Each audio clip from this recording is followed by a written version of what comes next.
সাধারণভাবে আপনারা যখন অর্থনৈতিক বিচার বিশ্লেষণ করেন বা অর্থনীতির যেই টুলসগুলোর অ্যানালাইসিস সামনে আসে, সরাসরি ক্যাশ ট্রান্সফার দারিদ্র্যকে এটা কমাতে পারে সেটার প্রমাণ কিন্তু খুব বেশি ওই অর্থে নাই। বরং কাজের মাধ্যমে যদি আমরা সেটার ফিডব্যাকটা পাই, একটা বিনিময়ের মাধ্যমে সেটা হতে পারে। এখানে ফ্যামিলি কার্ডের মধ্যে সরাসরি টাকা দেওয়া এটা কি কার্যকরভাবে দারিদ্র্য নিরসনে খুব বড় ভূমিকা রাখবে বলে মনে হয়? না, এটা তো একটা টুল মাত্র। এছাড়া সরকারের আপনি যদি ম্যানিফেস্টোটা দেখেন, সেখানে অনেক ধরনের নতুন নতুন আইডিয়ার কথা বলা হয়েছে। তার মধ্যে আছে ওয়ান ভিলেজ ওয়ান প্রোডাক্ট, যাতে করে একটা ভিলেজ থেকে একটা প্রোডাক্টকে প্রমোট করে অনেক লোককে সেখানে বিজনেসের সাথে ইনভলভ করা যায়। ডিজিটাল টেকনোলজি ইউজ করে যাতে তাদের মার্কেটিং লিঙ্কেজটা ডেভেলপ করা যায়। খাল খননের মাধ্যমে যাতে সেখানে কৃষি যেমন সেচের সম্প্রসারণ হবে, at the same time fish নিউট্রিশনের একটা ব্যবস্থা হতে পারে। তারপরে এরকম অনেক ধরনের পদক্ষেপ এসএমইকে ডেভেলপ করার জন্য বলা হচ্ছে। সুতরাং একটা দুইটা না, কর্মসংস্থান প্লাস যারা অর্থদরিদ্র তাদেরকে একটা ফিনান্সিয়াল ক্যাশ ট্রান্সফার দেওয়ার কথা বলা হচ্ছে। এখন ক্যাশ ট্রান্সফারের সাথে সাথে যে অন্যান্য মেজারগুলো নেওয়া হবে, কর্মসংস্থানের কথা বলা হচ্ছে। ইকোনমি যদি আসলে গ্রো করা শুরু করে, আমি মনে করি যে আস্তে আস্তে সবগুলোই কিন্তু ইন্টারলিঙ্কড, একটার সাথে আরেকটা ইন্টারলিঙ্ক, সেভাবেই এগিয়ে যাবে বলে আমরা আশা করছি। আমাদের সামাজিক নিরাপত্তা কর্মসূচি নিয়ে মেজর দুটো অভিযোগ আছে। প্রথমত, আমাদের বরাদ্দ কম। আমাদের যতটুকু ব্যয় করা দরকার, আমাদের টাকার অভাবে আমরা হয়তো সেটা ব্যয় করি। যতটুকু ব্যয় করি সেটার আবার লিকেজ নিয়ে প্রশ্ন রয়েছে। তো এইবার যেহেতু সরকার একটা প্রেশারে আছে, তার কি সামাজিক নিরাপত্তা কর্মসূচিতে এই কার্যক্রমের মাধ্যমে ব্যয়টা বাড়বে? যদি বাড়ে, আসলে কোত্থেকে এই টাকাটা আসবে?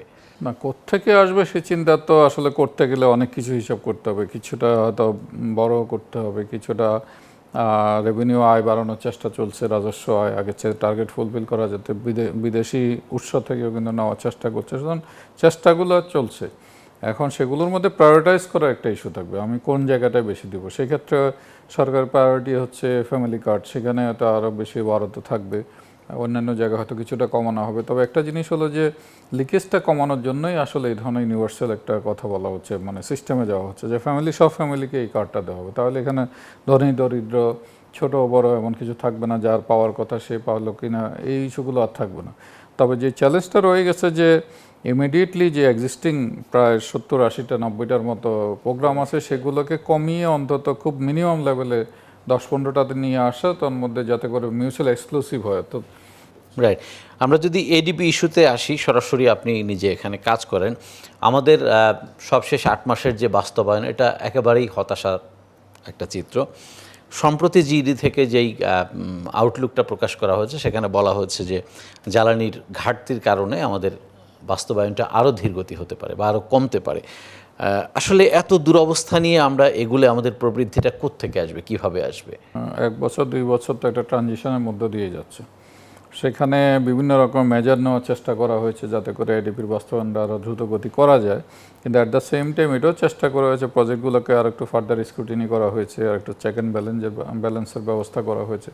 ফলে কিছুটা বাস্তবায়নে একটু ধীরগতি তৈরি হয়েছে। কিন্তু গত ইন্টারিম গভর্নমেন্ট এবং বর্তমান সরকার মিলে তার প্রত্যেকেরই একটা কথা হলো, ইন্টারিমের সময় অপচয়টা কমানোর চেষ্টা করা হয়েছে, আর বর্তমান সময়ে এসে এই সরকার রাজনৈতিক ম্যান্ডেট নিয়ে এসে শুধু অপচয় না, at the same time efficiency এবং সরকারের ম্যান্ডেটের সাথে কোনগুলো যায়, জনগণের উপকারে কোনগুলো আসে, শুধু প্রকল্প নেওয়ার জন্য যাতে প্রকল্প না নেওয়া হয় সেই জিনিসটা এনশিওর করার চেষ্টা করা হচ্ছে। সে সিস্টেমটাকে ডেভেলপ করা, এফিসিয়েন্ট করাটা আমার কাছে খুব দ্রুত করা হয়তো সম্ভব হবে না, কিন্তু এই কাজটা চলমান আছে এবং সদিচ্ছার কোনো অভাব নেই, এবং সরকারের তরফ থেকে হাইলি সিগন্যাল আছে যে এগুলোকে যাতে আমরা প্রজেক্টের সংখ্যা কমাবো, but at the same time প্রজেক্টগুলো যাতে জনগণের সত্যিকার অর্থে উপকৃত হয়, তার রিটার্ন যেন আসে সরাসরিভাবে, যেটাকে রিটার্ন অন ইনভেস্টমেন্ট বলা হচ্ছে, এবং সেটাকে যাতে খুব ইফেক্টিভলি অ্যালোকেটেড হয় রিসোর্সগুলো, সেই চিন্তাটাই করা হচ্ছে।